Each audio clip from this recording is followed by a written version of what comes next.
Okay, so daming nagtatag sa akin kay Boy AC. So, ano daw ba yung masabi natin kay Boy AC? So, simple lang naman. So, maraming klase po ng buy and sell. Meron tinatawag tayong low end, merong mid, merong high end, meron ding exotic, meron ding fast breaker ng kotse, ganoon. So, itong si Boy AC, nandun siya sa scope ng fast breaker ng kotse, low budget, mabilisan, flip ng kotse. Ngayon, may nagre-reklamo. Ang reklamo is pagkabili niya, nagka-problema na agad, tapos hindi niya na maibalik at nakikipagtalo pa si Boy AC sa kanya. So, yan ang isang nakita ko dyang video. May nakita rin akong video na nakikipagtalo si Boy AC dun sa client. Pinaglalaban niya yung as is where is na kasulatan. Ngayon, nandyan na tayo. Tama naman yan, may as is where is ka. Pero ang mali kasi dyan na nakikita ko is direct buyer yung binentahan nyo eh. Hindi siya finance break nyo sa direct na bumibili. Walang alam sa sakyan. Kasi kung ako ang binilan nyo, kunwari ako buy and sell, kapwa mo ako buy and sell, binili ko yan at dineclare mo sa akin na fast break unit to, tama yan, mag-a-apply sa akin yan. Kasi paglabas ko dyan, kahit sumabog yan, edi cargo ko na yan. Kahit isa sa mga binilan ko, wala akong nireklamuhan kahit isa. Pero sa lahat ng nakabili sa akin, never ako nakipag-arg kasi wala akong karapatan doon dahil ako naman ang nagbenta sa kanila.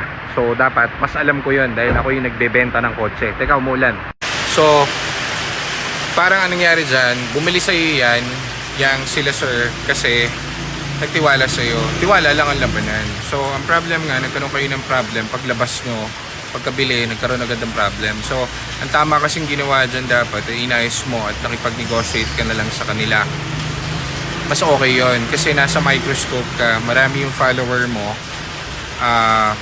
madali kang mapunan ng tao. So, ang mali mo pa dyan, nag-live ka dun sa TikTok mo, napanood ko. Tapos, parang tawa pa kayo ng tawa dun. Tapos, basta X hindi maganda yung feel or yung vibe nung nangyari. Diba? So, pangangalagaan mo yung mga kliyente mo. Ayun nga. So, yan kasi nakabili sa'yo, diba? Nagtiwala sa'yo. So, tama yon, may point ka naman dun na as is where is nga. Pero nga, hindi nga yan mag-apply dun. Kasi nga, pwede mo siyang ilaban. I mean, may sinabi ka dun, ipapatulfo. Yes, kahit ipatulfo mo yan, wala namang magagawa yung buyer mo. Kasi meron ng kasulatan. Pero I doubt na nakanotaryo yung as is where is nyo. Pero anyhow, dun sa point na ipatulfo mo pa, meron kasi si Tulfo nun, kung panoorin nyo, sa Rafi Tulfo, may video doon about sa buy and sell. Wala silang nagawa din dun sa buy and sell. Ang imbes, nag-meditate na lang sila at tinulungan naman nung nagbenta sa kanila ng kotse yung dahil nga natulfo na. So, huwag mo na intayin na ganon. So, ako bilang kuya Mar sa buy and sell, hindi para i-down. Bata ka pa naman, so marami ka pang i-grow. So, ako buy and sell din, kapwa. Ang finokus ko kasi is more on yung service namin doon sa tao, yung magagamit mo yun. So, kahit sa amin, disregard yan. Yung as is where is, parang lang yan, sulat lang sa hangin sa amin yan kasi hindi naman nasusunod sa amin yan. Basta may kailangan ng tao, more on client side kami. Yung client side is yung tipong after a month, after 3 months, after 6 months, meron pa kami dito. May naramdaman ka, may kailangan ka dito. Kasi ang in-upgrade ko is yung garahe namin. Hindi yung pagbebenta lang namin. Madali kasi magbenta ng kotse. Actually, madali talaga yan. I-post mo lang yan, may bibili na yan diba? Pero mahirap, pangalagaan mo yung pangalan mo kasi malaki yung followings mo. Ang problema dun sa followings mo kasi is nakasubaybay sila lahat sa'yo, nag-aasam na makukuha nila yung kotse ng mura. Ang hindi nila makita dun sa video mo, yung iba dun is kapwa nating buy and sell na pina-fast break kaya pasok at may kasulatan na as is where is na walang iyakan. Dun mag-a-apply yun. Pero dun sa direct nga, katulad niya, na binenta mo sa direct, o di iyak tawa sila nung nagka-problema pagkatapos pa lang. Shoutout pala dun sa, nakita ko sa yung video yung kasama yung mechanic, mali pa yung makinang dala. So, katulad ang sabi niya dun sa TikTok nyo na live, inaapi niyo yung mekaniko na tumitingin na ganyan yung mekaniko. Mali pala yung pinagdala ng mekaniko or wag maniwala doon sa mekaniko. Di yung mekaniko nyo ang gumawa doon sa unit nila, di ba? Ba't pahirapan mo pa sila?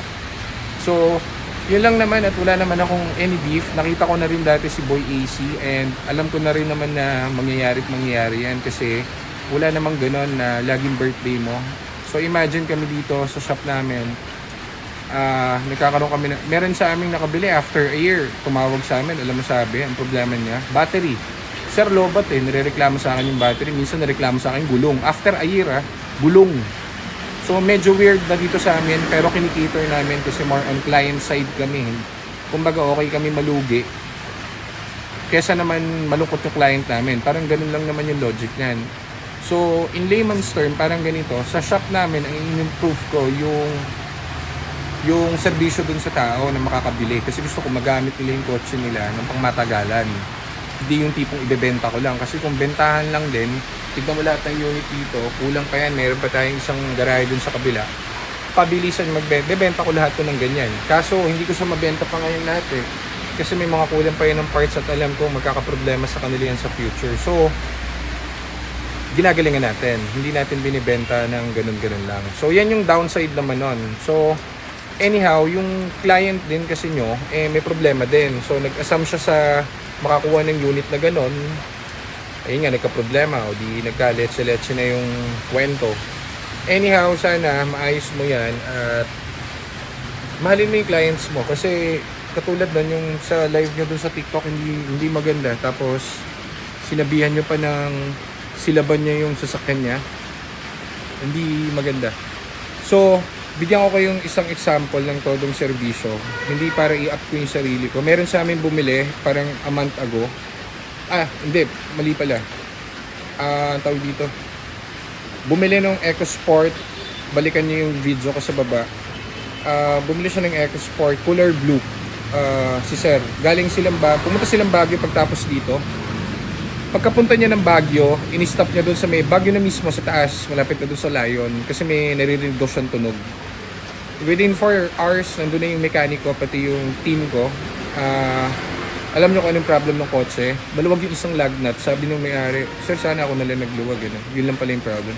Walang problema, Sir. Free lahat yan. Kasi ang nangyari doon, kaya lumuwag yung isang lug nuts kasi rough road doon So, ang problema doon, pinagawa namin, yung mga gulong doon, pinapalitan namin ng bago. So, baka hindi nahigpitan ng tao. So, may mga ganong issue na kailangan solusyonan mo. Kung susolusyonan mo dahil tapat ka doon sa tao at mahal mo yung kliyente mo.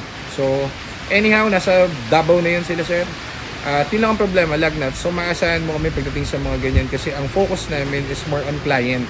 Meron namang mga tao na buy and sell na kapwa na ang focus is makabenta. So hanap na lang kayo ng reliable. Marami naman kami sa larangan na reliable. Hanapin nyo lang kung ano yung mga forte nila. So yun lang, Boy Tapang, Boy AC, and good luck sa iyo and sana maayos nyo na yung issue nyo.